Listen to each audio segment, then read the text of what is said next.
You're often told that making pastry from scratch can be quite difficult, but I've got a really simple lard pastry that is easy to use, quick to make, and it is perfect for my curried vegetable pasties. This is a simple recipe to remember. I've got 2 cups of plain flour and 50 grams of both unsalted butter and lard. This is a beautiful combination for pastry because it gives the pastry a bit of tightness. So in goes the butter and lard. Now, the key to making pastry is keeping everything nice and chilled. So make sure that if you are going to make this recipe by hand, which is what I'm going to do, if your hands are warm, run them under some cold water. Using a butter knife, just cut the butter and lard into the flour until it's quite crumbly. Now I just want to use my fingers just to gently rub in the butter and the lard into the flour until it's nice and crumbly, almost like breadcrumbs.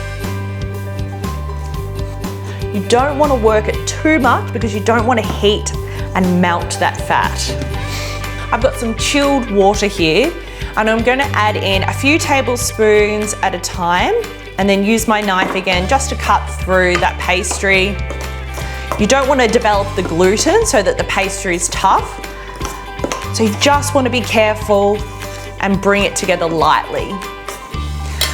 This is starting to look good. It's coming together. I'm going to place the dough onto my bench now and just bring that dough together. You can see that it's pressing together to form a smooth ball without having to knead it. And at this point, I'm just going to press it together. It can be a little bit crumbly, and I'm going to pop that straight onto some cling wrap, press it down a little bit, roll it up. And this is going to go straight into the fridge for around about 30 minutes, but if you like, you could leave it for a few hours as well before rolling it out. And that's how simple it is to make a short crust pastry.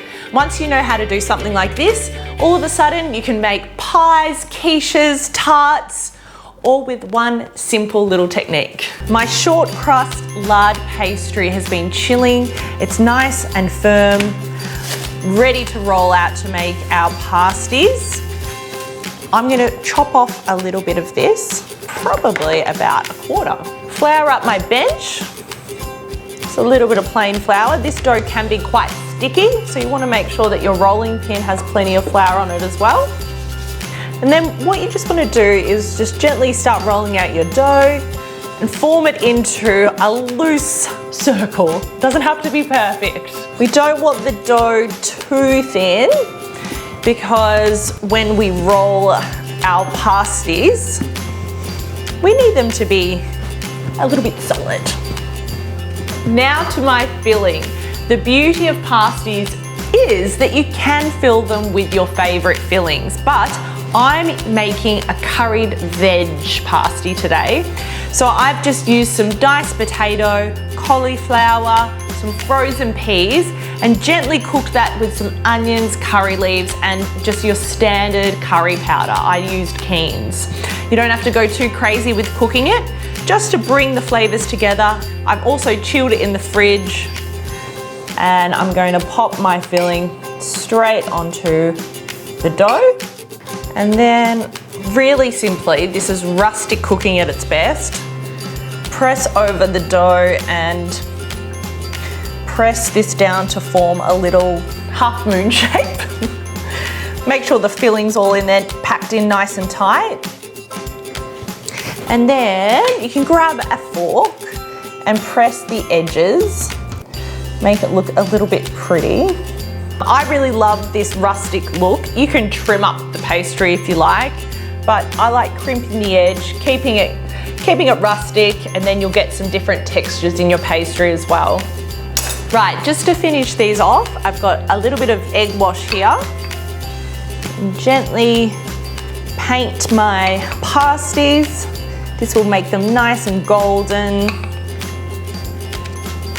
These are ready to now go into the oven, 180 degrees for around about 40 minutes or until the pastry is nice and golden and crispy.